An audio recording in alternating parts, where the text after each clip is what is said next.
हाय दोस्तों, कैसे हैं आप? उम्मीद करती हूँ आप सब ठीक होंगे, मस्त होंगे।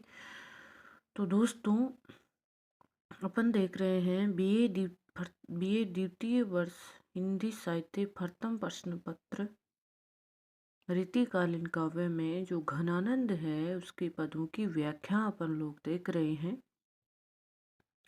तो उसी क्रम में आज मैं लेके आई हूँ चौथा पद।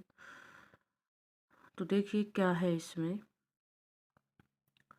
पढ़ते हैं इस पद को। निष्दोष खरी उर मांझ अरी छवि रंग भरी मोरी चाहने की तकी मोरनी त्यों चखडोर रहे डरी गो हिय डोरने बाहनी की चट दे कटी पे भड़ी प्राण गए गति सो मति में अवघाहनी की घन आनंद जान लखी जब ते चक लागिए मोहनी वो मोहि करा हैनी की।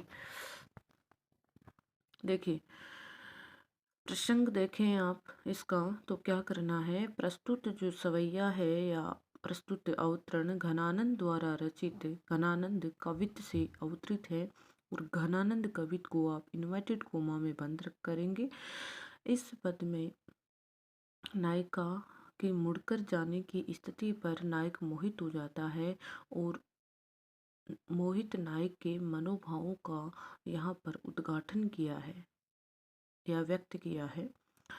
देखिए मैं बता दूंगी इसमें क्या है, सीधा सीधा एक बार अपन इसका अर्थ देख लेते हैं। निष्दोष खरी रात दिन, उर का मतलब है हृदय में, मांझ चुभ रही है, अरी छवि उसकी छवि, रंग भरी, मूरी मूरी का मतलब मुड़ने की, चाहने की। देखिए नायक घनानंद नायक कह रहा है कि प्रिय सुजान की मुड़कर देखने की रंग भरी श्रेष्ठ छवि दिन रात मेरे हृदय में चुभी रहती है। कौन सा प्रसंग है, जब उसने सुजान को अपने साथ चलने के लिए कहा था, सुजान मना कर देती है, फिर घनानंद वहाँ ठहरे रहते हैं और वो चली जाती है, फिर पीछे मुड़ कर देखती है, फिर चली जाती है। तो वो अवस्था है यहाँ पे। तो कहते हैं नायक घनानंद कह रहे हैं या नायक कह रहा है कि प्रिय सुजान की मुड़कर देखने की रंग भरी श्रेष्ठ छवि दिन रात मेरे हृदय में चुभी रहती है। ता तकी मोरनी त्यों तक डोर रहे डरी गो हिय डोरनी वाहन। क्यों कह रही है कि जाते समय मुड़कर जो ही उसने मेरी तरफ देखा त्यों ही मेरी आंखें उसके पीछे हो गई। त्यों तकी मोरनी त्यों चक, जैसे उसने मेरी तरफ देखा मेरी आंखें उसकी तरफ हो गई। डोर रहे डरी गो हिय का मतलब हृदय, डरीगा का मतलब है डोल गया, कि मेरा हृदय उसी प्रकार उसके पीछे ढल गया जिस प्रकार डो भाने की डरी गो भाने की मतलब जिस प्रकार जो है किसी पशु को हाँक कर अपने साथ लेकर जाते हैं, कि जिस प्रकार अपन किसी पशु को हाँक कर अपने साथ लेके जाते हैं, ठीक वैसे ही मेरा हृदय भी उसके साथ पीछे ढल गया। अर्थात तकी मोरनी की अर्थात नायिका जैसे ही जाते समय मुड़कर मेरी तरफ देखी थी त्यों ही मेरी आंखें उसके साथ हो गई और वो आंखें ऐसे उसके साथ चली गई जिस प्रकार किसी पशु को अपन हाँक कर साथ लेके जाते हैं, और मेरा हृदय भी ऐसे ही उसकी तरफ ढुलक गया। चट दे कटी पे भड़ी प्राण गए गति सुमति में अवगाहने की। चट चट का मतलब चटक देकर या लचक देकर, कटी कटी है कमर पे, बढ़ी प्राण गए, गति सुमति में अवगाहनी अवगाहनी का मतलब डूबना। कि नायिका यहाँ पे कह रही है कि कमर पर लचक देकर जो ही देह आगे बढ़ी वैसे ही मेरे प्राण शरीर से निकल गए। गति सुमति में अवगाहनी की उसी गति से मन उसकी छवि में डूब गया। गनान वो कह रहे हैं कि वो उसका नायिका का चलना वो कमर पर लचक देकर जैसे ही आगे बढ़ी मेरे प्राण उसी वक्त निकल गए, मेरे प्राण उसके साथ में चले गए। गति सो मति में अवगाहने की, उसकी गति से मन उसकी छवि में डूब गया। अर्थात नायिका कमर पर लचक देकर चलती है और जैसे ही वो लचक देकर आगे बढ़ी, मेरे तो प्राण ही निकल गए और उसकी चलने की गति से मेरा जो मन है उसकी छवि को निहारने में डूब गया।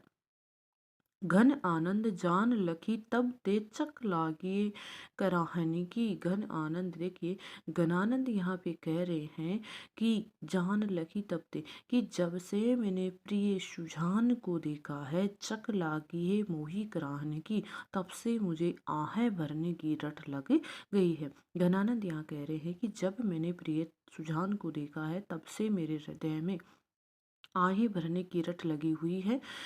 देखिए सीधा सीधा अर्थ क्या है इसमें, कि एक नायिका है या सुजान की जो वो सॉरी घनानंद की जो नायिका सुजान है, वो जाते समय घनानंद की तरफ पीछे मुड़ के देख के गई थी। अब जैसे ही वो पीछे मुड़ के देख के गई, घनानंद उसके ऊपर मोहित हो गए। वो आता है कि ना, एक मूवी का सीन आता है ना, कि वो कहता है, नायक कहता है कि अगर ये पलट जाएगी ना तो समझना कि ये प्रेम करती है, नहीं पलटी तो नहीं करती। तो नायक करता रहता है पलट पलट पलट, और फिर लास्ट में वो पलट के देख लेती है तो नायक उछलने लग जाता है कि हाँ पलट गई तो मतलब कुछ ना कुछ तो इसके हृदय में है। वही सीन यहाँ पे है पूरा का पूरा, कि नायक वो मुड़कर पीछे की तरफ देख के गई और नायक मोहित हो गया। और उसको फिर वो जैसे जैसे आगे बढ़ रही थी, मेरी आंखें वैसे वैसे उसको देख रही थी। और जिस प्रकार एक पशु को अपन हाँके लेके जाते हैं, ठीक वैसे ही मेरी आंखें उसके साथ चली गई। मतलब जहाँ तक मुझे वो दिखाई दिया, वो नायक मतलब प्रियतम, मुझे वहीं तक मेरी आंखें उसके साथ हो ली। और जो नायिका थी, अब जिससे प्रेम होता है उसकी हर एक गतिविधि पर नज़र होती है, कि उसकी कमर के ऊपर लचक देकर चलने की जो प्रवृत्ति थी, और धीरे धीरे उसका जो मंद मुस्कुराहट की जो मंद जो चाहल थी, उसके ऊपर मेरा मन पूरी तरह से डूब गया, मेरे प्राण निकल गए। गणानंद कह रहे हैं कि जब से मैंने मेरे प्रियतम को देखा है तब से मेरी आँखों को कराहने की आदत पड़ गई है।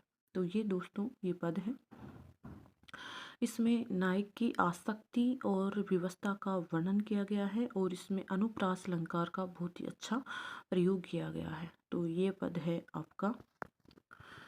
अब है अगला पद, अंतर उद्वेग दाहे आखिन परवाह है आंसू, देखी अटपटी चाहे बीजनी दहीन है, सोई बोन जागी वो है हंसियों ने रोई बहू, खोए खोए आप ही में चेटक लहनी है, जान प्यारे प्राणनी बसत पे आनंद घन, विरह विषम दशा मूक लो कहनी है, जीवन मरण जीव मीच विनस बन्यो आय, हाय कौन विधि रची नेह की रहनी है।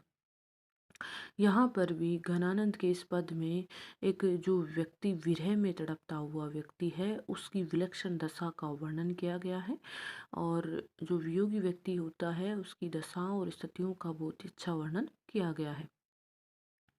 अंतर का मतलब होता है हृदय, उद्वेग दाह है, उद्वेग मतलब बहुत ज़्यादा जागृत होना, दाह है अग्नि, आखिन प्रवाह आंसू, आँखों से आंसुओं का प्रवाह निकल रहा है, देख अटपटी चाहे बीजनी दहीन है, अटपटी चाहे है। देखिए क्या कह रहा है, प्रसंग आपको बताई दिया है वैसे ही करना है। प्रसंग में जो नीचे की एक लाइन लिखनी है उसमें ये लिखना है कि, देखिए मैं पूरा बता देती हूँ। इस जो प्रस्तुत पद है वो घनानंद द्वारा रचित घनानंद कवित्त से अवतरित है। इस पद के अंतर्गत वियोगी की विलक्षण दशा का वर्णन किया गया है। देखिए घनानंद कह रहे हैं प्रेम की जो दशा होती है वो बहुत ही विलक्षण होती है। एक तरफ तो मतलब जो हृदय व्याकुलता की अग्नि से जलता रहता है, विरह की अग्नि में जलता रहता है, और दूसरी तरफ आंखों से आंसू बहते रहते हैं, अंतर उद्वेग दा है। कि घनानंद यहाँ कह रहे हैं कि की जो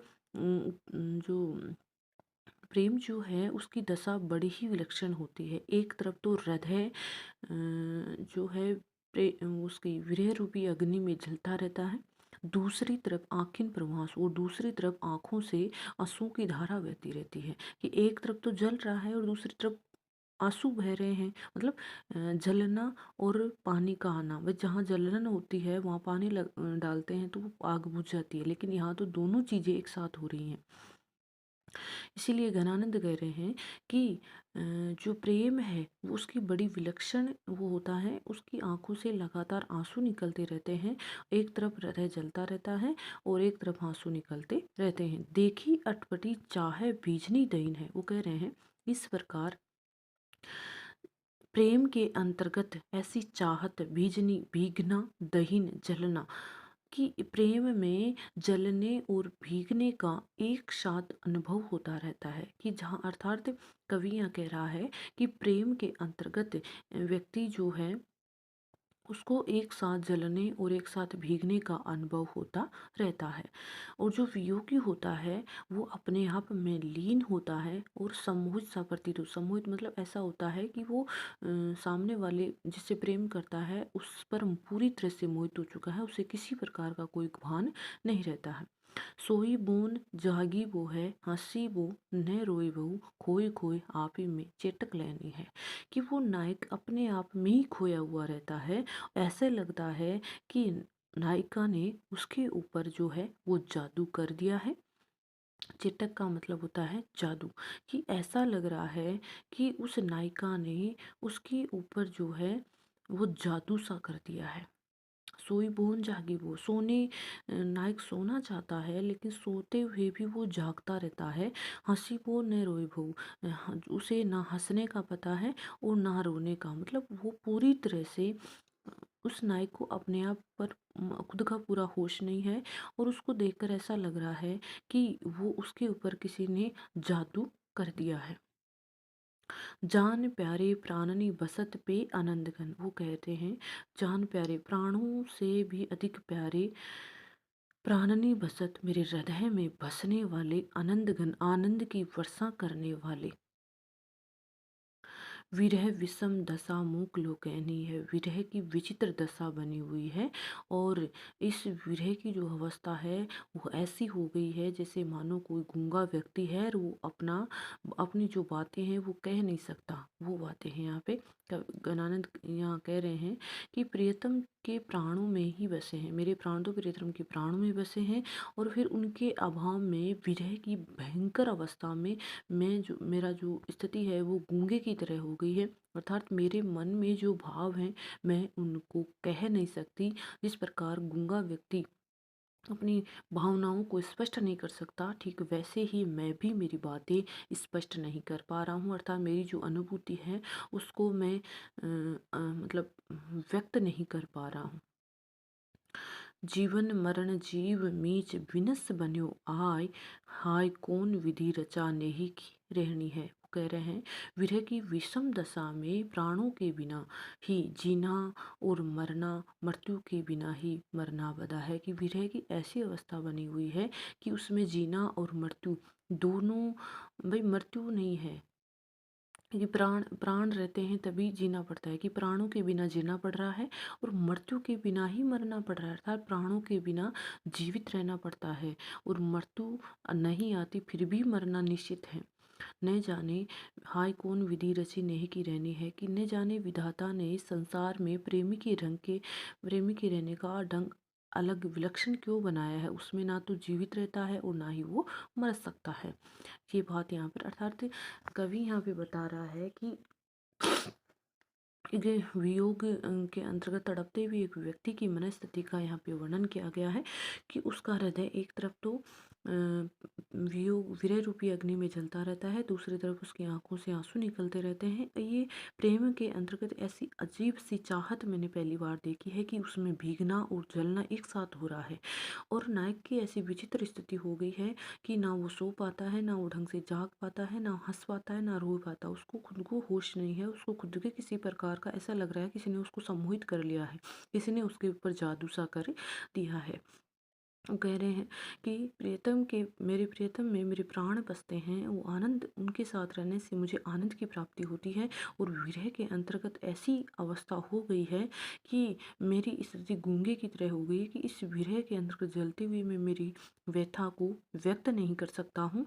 और प्रेम करते हुए व्यक्ति, मेरी स्थिति ऐसी हो गई है कि बिना प्राणों के जीना पड़ रहा है और बिना मौत के ही मरना पड़ रहा है। और ऐसी विधाता ने पता नहीं ऐसी कौन सी विचित्र स्थिति प्रेमी के रहने की इस संसार में बनाई है। देखिए इसमें एक विरोधाभास अलंकार है। कैसे है कि इसमें बताया गया है कि मतलब वो क्या बोलते हैं, जलना और भीगना विरोध हो रहा है ना, एक साथ दिखाई दे रहा है। जलने की और भीगने की स्थिति जो है उसमें एक साथ दिखाया जा रहा है, तो यहाँ पर विरोधाभास अलंकार है। इसके अलावा विरोधाभास अलंकार बहुत ही अच्छा है। इसमें अगर कहा जाए, ये एक शब्द आया था, मूक लोग कहनी है गूंगे की तरह मेरी स्थिति बन गई है, तो यहाँ पर उपमा अलंकार का प्रयोग भी किया गया है। इसके अलावा अगर आप भाषा की बात करें तो रीतिकाल के जितने भी कवि हैं उनकी जो सबकी भाषा है वो ब्रज भाषा ही रही है। और एक चीज़ मैंने आपको एक और बताई थी कि इसमें है ना, जहाँ बिना कारण ही कार्य हो रहा है आया है ना नीचे, बिना जीवन के बिना प्राणों के जीना पड़ रहा है, कारण नहीं है लेकिन फिर भी जीना कार्य हो रहा है, बिना मृत्यु के मरना पड़ रहा है। तो यहाँ पर है विभावना अलंकार, जहाँ कारण नहीं है फिर भी कार्य होता है, तो यहाँ विभावना अलंकार है। और विशेष बात इसमें यह है कि विषम प्रेम की जो मार्मिकता है उसका यहाँ पे वर्णन किया गया है। तो दोस्तों आज के लिए इतना ही। धन्यवाद। उम्मीद करती हूँ आपको समझ में आ रहा होगा, आपके लिए मेरे ये वीडियो यूज़फुल होगा। तो इसको लाइक कीजिए, शेयर कीजिए, सब्सक्राइब कीजिए। आज के लिए इतना ही। धन्यवाद।